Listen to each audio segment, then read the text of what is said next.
डूब जाएंगे।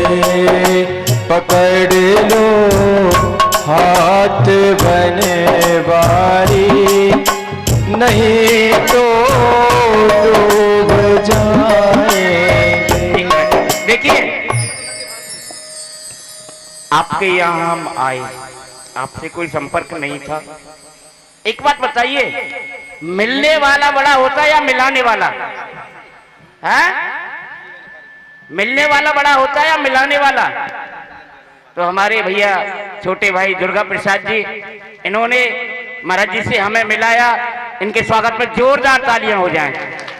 और कल से भगवान की बड़ी ही बड़ी सुंदर लीलाओं का दर्शन कराएंगे।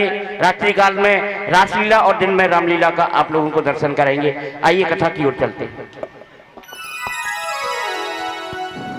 बोलिए बाके बिहारी लाल की जय। बंधु, भगवान के 4 विवाह हो गए। अब विंदा और अरविंदा नाम के 2 राजा थे, दोनों भाई भाई थे। उसकी एक बहन थी, उसका नाम था मित्रविंदा। आज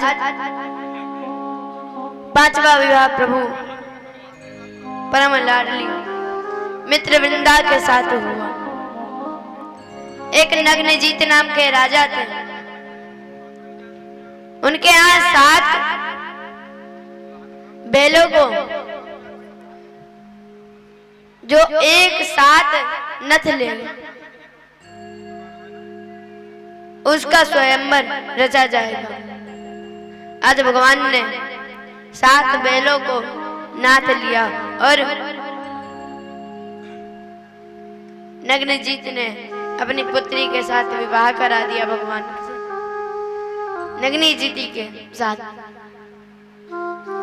भगवान के 6 विवाह हो गए।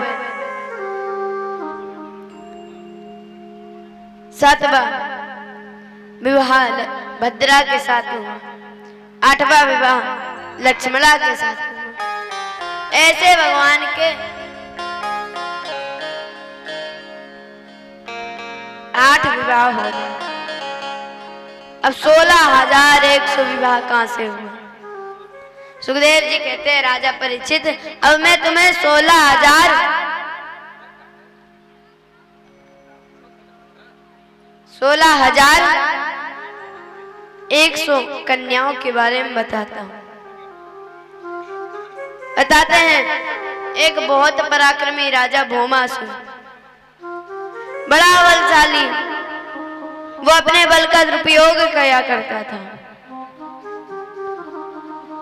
उसने संकल्प लिया था कि जब 20,000 कन्या हो जाएंगी तो मैं 20,000 कन्याओं के साथ विवाह करूंगा। वो जाता और जा करके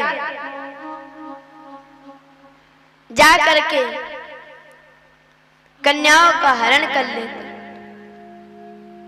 एक दिन भगवान को जैसे ही बात पता चला, भगवान ने तुरंत का आक्रमण कर दिया। इधर वो सोच रहा था आराम से बैठकर, अभी तो 16,100 कन्या हुई है, अभी बहुत कन्या बाकी रह गई।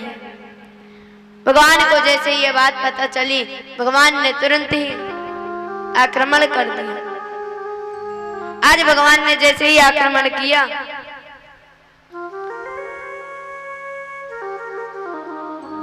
आज भौमासुर का वध करा भगवान, और वध करने के बाद सारी कन्याओं को कारागृह से मुक्त किया।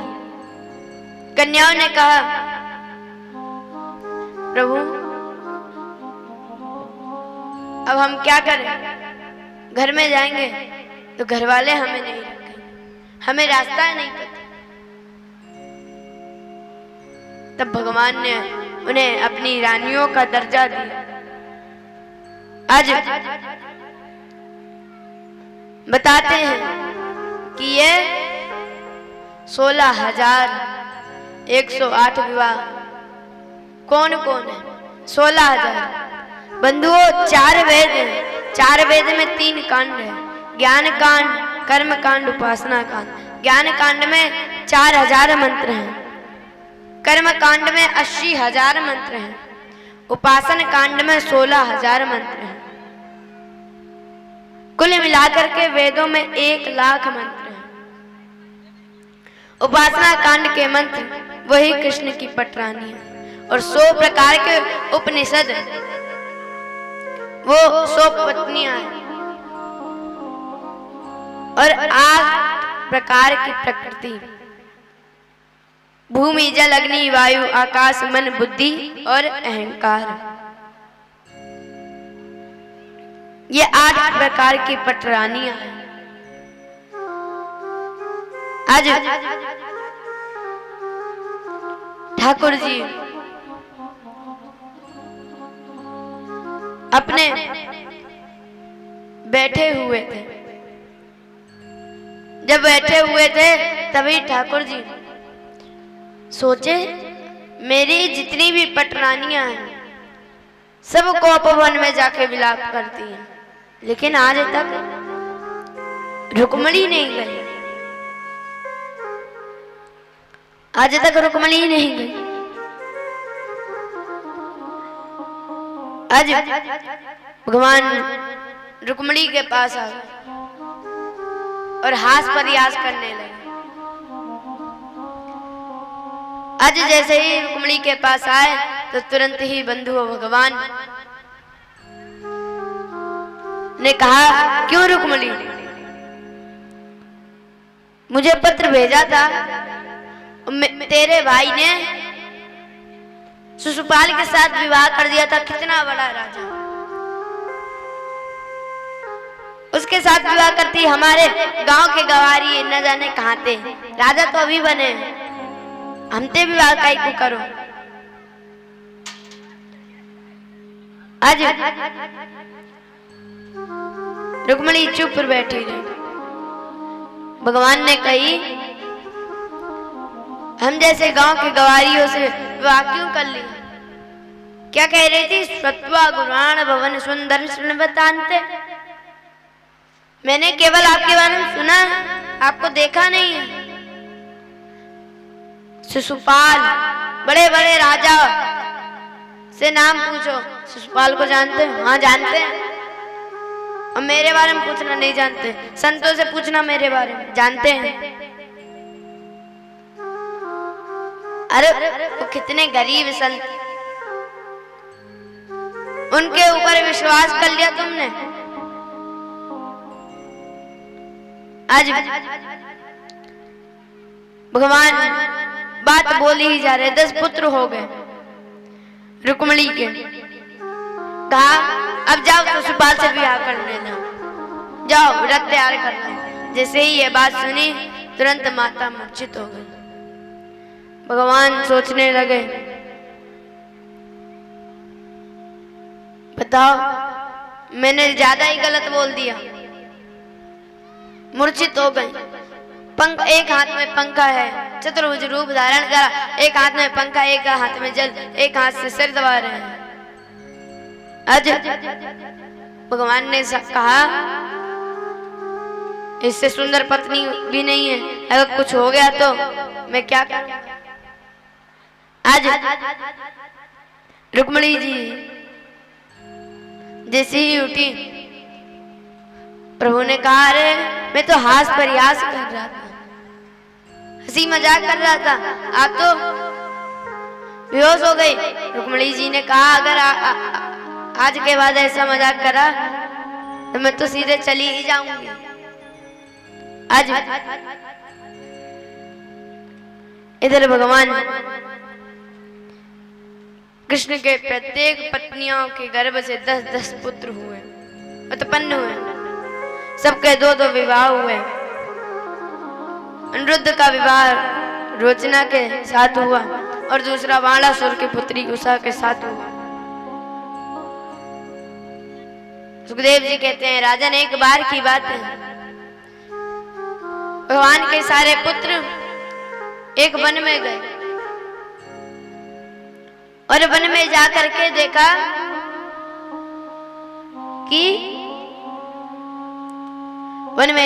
देखा कि एक कुआं है और कुएं में पहाड़ जैसा गिरगिट। तुरंत सारे पुत्र भगवान को बुला करके जाए, प्रभु प्रभु चलिए। आज जैसे ही प्रभु के पास गए, प्रभु आए और उस गिरगिट को देखा, और जैसे ही उस गिरगिट को पकड़ा तो वो गिरगिट एक पुरुष के रूप में आ गया, एक देवता के स्वरूप में आ गया। कहा आप बताइए आप कौन है? परिचय पूछा भगवान ने, बताया नृगो नाम नरेंद्रोह मिक्ष्वकुतनया प्रभु दानिष्वख्यायमानेषु यदि ते कर्णमस्पृशम्। कहा प्रभु आपने दानियों का नाम तो सुना होगा। हाँ, उसमें से एक दानी मैं भी हूँ। क्या दान करते थे? गाय। कहा बिना दूध वाली गाय दान करते होगे? नहीं प्रभु। बिना पूंछ वाली? नहीं प्रभु। तो फिर?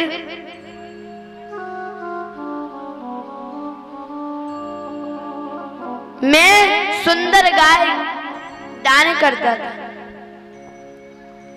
और गाय के साथ दान करता था तो गाय को वस्त्र भी देता था सोने के। तो फिर तुम गिरगिट की योनि में कैसे आए? कहा प्रभु एक बार एक ब्राह्मण की गाय हमारी गायों के झुंड में आ गई, और वो गाय जैसे ही झुंड में आई, उसी गाय को मैंने दूसरे ब्राह्मण को दे दी। अब वो ब्राह्मण कहे ये गाय आपने मेरे को दी थी, और दूसरा कहे आपने मेरे को भी दी थी। उसने कहा मेरी गाय में ये निशान था, ऐसा ही निशान है। कहा प्रभु आपने ये गाय मेरे को दी थी, अब मैं कभी उधर मुंडी करूं कभी उधर। तभी उस ब्राह्मण ने श्राप दे दी कि जाओ मैं तुम्हें श्राप देता हूं, तुम गिरगिट की तरह सिर हिला रहे हो, तुम गिरगिट बन जाओगे। अब जैसे ही हम धर्मराज के पास गए, और धर्मराज के पास जाकर के उन्होंने कहा क्या चाहिए आपको? क्या चाहिए? पहले पाप भोगोगे या पुण्य? मैंने कहा कि मैं पहले पाप भोगूंगा, और तुरंत धक्का मार के गिरगिट की योनि में भेज दिया। आज आपने जैसे ही प्रभु स्पर्श किया, मैं देवता स्वरूप में आ गया। इसके बाद कहते हैं कि बंधुओं, दान का संकल्प लेकर के दान नहीं देते तो बहुत बुरा पाप लगता है। आज इधर बंधुओं, श्री कृष्ण के पुत्र संबल का विवाह दुर्योधन की पुत्री लक्ष्मणा के संग हुआ। आज इधर बंधुओं, प्रभु अपने कक्ष में विराजमान थे। नारद जी आए, और जब नारद जी आए, नारायण नारायण, और नारद जी ने पहले कक्ष में देखा तो भगवान उसी प्रकार बैठे हैं। दूसरे कक्ष में देखा भगवान बैठे हैं, तीसरे कक्ष में भगवान बैठे, सबरे कक्ष में देखा भगवान बैठे हैं। सोचने लगे कि मैं किससे जाकर के कहूं।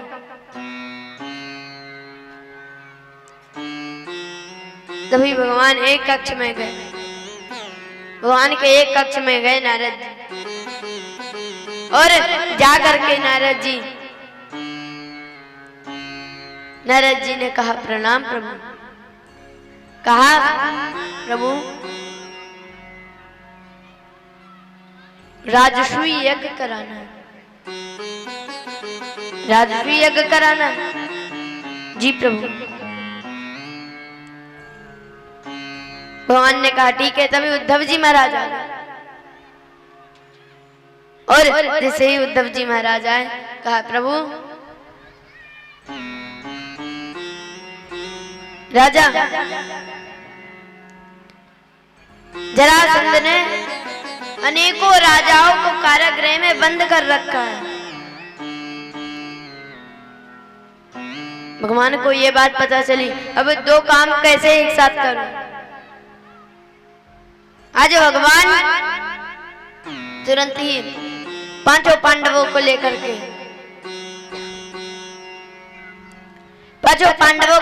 के तुरंत ही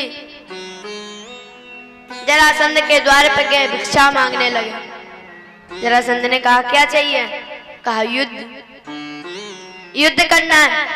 कहा युद्ध करना है? कैसे युद्ध करोगे? तुम देखना और मेरे को देखो। आज पांचों पांडवों को खड़ा कर दिया। जरासंध ने कहा नकुल सहदेव तो मेरे से लड़ नहीं पाएंगे, अर्जुन भी नहीं लड़ पाएंगे, भीम थोड़ा ठीक ठाक है। आज युद्ध चालू हो गया और जैसे ही युद्ध चालू हुआ भीम हारने लगे। भगवान ने कहा जंघा की तरफ इशारा किया, भीम नहीं समझ पाए। तभी एक तिनका उठाया और तिनका उठा करके बीच से फाड़ दिया और विपरीत दिशा में फेंक दिया। भीम समझ गए और दोनों जंघा पकड़ी और पकड़ के बीच से चीर करके विपरीत दिशा में फेंक दी। इसके बाद जरासंध के पुत्र सहदेव को सिंहासन में बैठाया और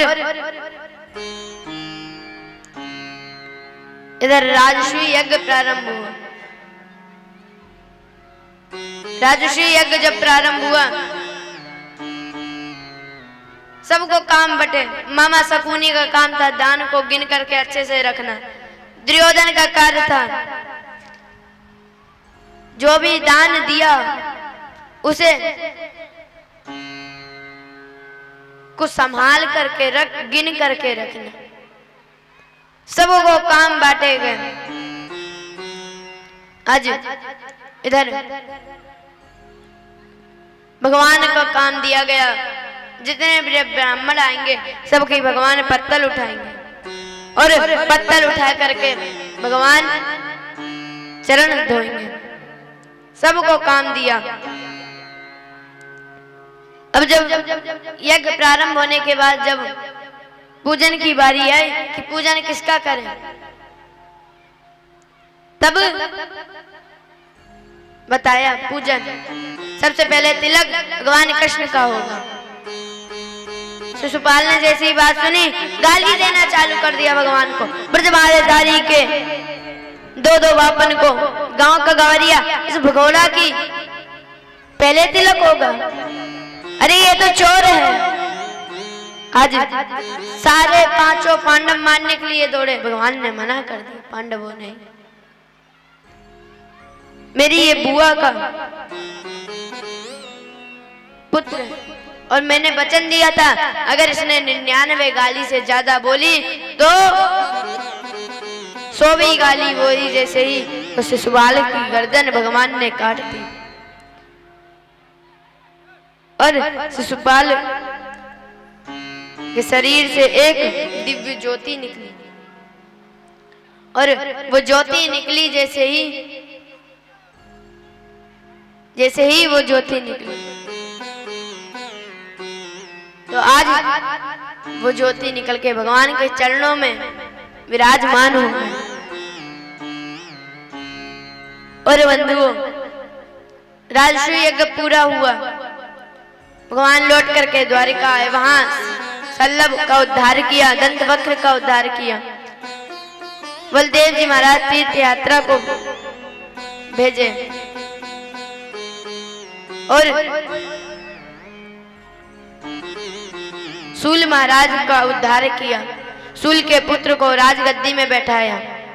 भगवान ने सारा कार्य पूरा करा और जा करके फिर द्वारिका में गए। इसके बाद बंधुओं बहुत सुंदर पवित्र सुदामा चरित्र आता है।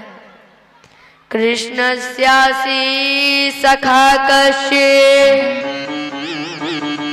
ब्राह्मणो ब्रह्मवित्तमा विरक्त इंद्रियार्थेषु प्रशांतात्मा जितेंद्रिया। बड़ा सुंदर प्रसंग आता है। कृष्णस्यासी सखा कश्चित्, कृष्णस्यासी सखा कश्चित् ब्राह्मणो ब्रह्मवित्तमा। कृष्ण के परम मित्र जिनका नाम है सुदामा, विषयों से विरक्त, शांत चित्त और जितेंद्रिय एवं प्रशांत चित्त रहने वाले। इनका जन्म पोरबंदर में हुआ था। इनकी धर्म पत्नी का नाम सुशीला था, जो सुंदर और सुशील, सुंदर थी और सुशील थी।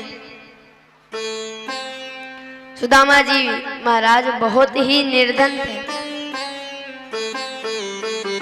प्रातः भोजन मिले, शाम को भोजन ना मिले, और शाम को मिल जाए तो प्रातः काल को ना मिले। आज सुदामा जी महाराज खेत में जाते हैं और जो भी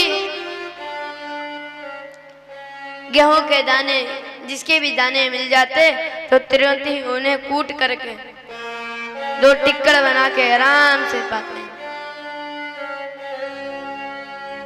प्रतिदिन अपना भोजन स्वयं करते हैं। आज बंधुओं सुदामा जी महाराज को भोजन मिले या ना मिले, लेकिन भगवान का भजन, भगवान का भजन हर समय। आज बंधुओं इधर सुदामा जी महाराज बड़े सुशील, उनके दो बालक थे, भूख के कारण चिल्लाते। एक दिन वो बाहर बैठ करके भजन कर रहे थे, तभी उनको एक संत आते हुए देखा और संत ने आकर के घर में प्रवेश किया। अरे सुदामा, क्या देखना पड़ रहा है? कहा घर में एक साबुत वस्त्र भी नहीं, ना भोजन। आज जैसे ही संत घर में आए, कहा तुम तो यार कृष्ण के मित्र हो, कृष्ण के मित्र हो और इतने निर्धन। और संत वहां से चले गए। आज जैसे ही संत वहां से गए तो आज संत वहां से जा करके इधर पत्नी ने कहा, क्या सच में कृष्ण तुम्हारे मित्र हैं? तुम्हारे मित्र हैं वो? तो आज सुदामा जी ने कहा, कृष्ण मेरे बचपन के मित्र हैं। बचपन में हम एक ही साथ गुरुकुल में पढ़े और एक ही साथ भोजन करें, तो तुम इतने गरीब क्यों? कहा एक बार की बात है,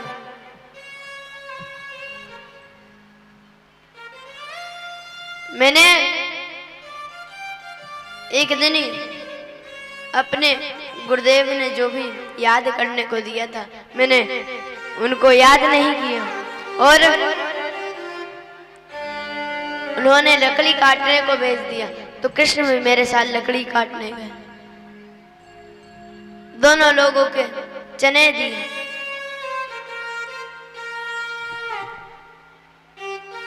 जब चने को दिया तब बरसात पड़ने लगी। सुदामा जी महाराज अपने चने खा लिए, अब उनको तेज भूख लगे तो कृष्ण के भी चने खा।